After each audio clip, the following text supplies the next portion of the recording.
asalaamaaleykum wa rahmatullah mbokk jullit yi mbokk taalibe yi ñi baaxoo di suivre seen télévision Darou Mouhty TV di amat mbégte di leen indi leen rek ci waxi Sëriñ Tuuba loo xam ni kaaw ne woon na ko.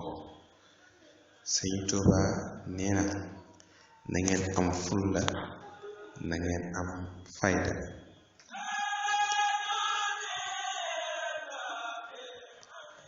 dara nag na ngeen farlu.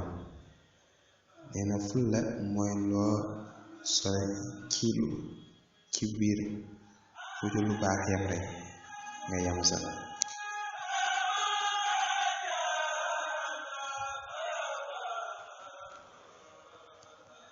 waaye tamit mu ne fayda mooy loo nekk ci lu baax man ca yamale nekk ca yow doom ak nekk ak ñetti fukki nit.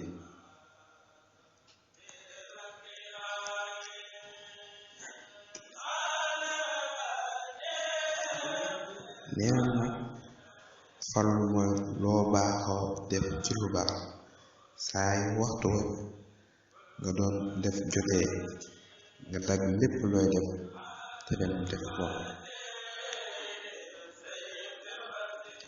dañ ci bàyyi xel bu baax a baax li nga xam ne Sëriñ Tuuba dénkaan woon na ko muy lu am solo ci yoonu diine.